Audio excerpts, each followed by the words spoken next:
What are some of the biggest headwinds you're seeing now? I mean, at Interplay, I'm sure you're talking to a lot of contractors, right? Mm-hmm. I know, it's a tale as old as time. We just can't find the bodies to do the work. Mm-hmm. But what specifics are you hearing from some of your clients about the challenges they're having finding new talent? Anything new? Well, we hear a lot about that. You'll hear somebody say, "Well, this generation, these kids, they just don't want to learn." You'll hear that comment, and I am very defensive about that because that's not true, right? You need to tell you the difference is when I was an apprentice and somebody said, "Do this," you just did it. You never questioned, you never asked why or argued with anybody. And in today's world, the person wants to understand more.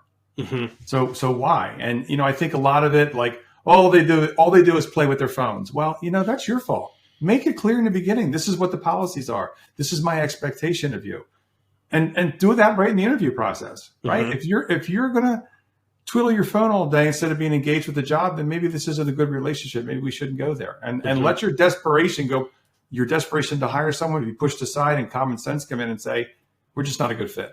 Yeah. Maybe you need to be that Uber food driver or something where you can play with your phone between delivering food or something, because this is a career and you're going to need to be serious about it. Yeah.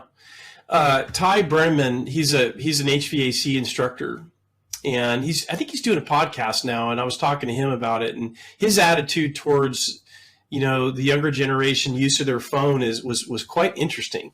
So he says a lot of the instructors, they get all bent out of shape when the technicians start taking their phones out and taking pictures of, them and standing in front of their machines and, the stuff they just figured out what the problem was and all that kind of stuff. His attitude's totally different. He's like, if you're as long as you're being safe and you're taking pictures of stuff you're proud of and you want to share that with your family and friends, I'm all for it. Just don't be unsafe.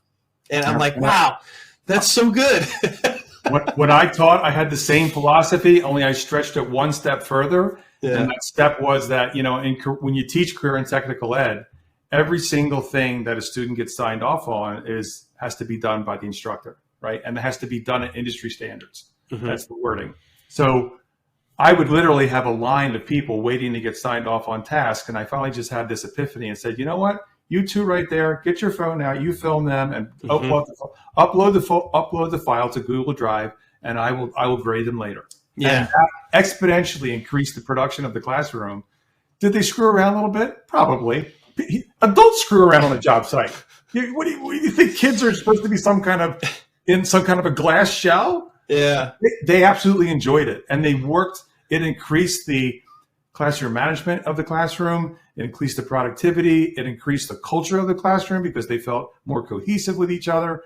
It was a great environment. So I did it too. And if they if they were sitting in a classroom doing something and they wanted to have earbuds in and listen to music, go ahead. I don't care. If that helps you study, then go ahead, knock yourself out. You study at home with earbuds in.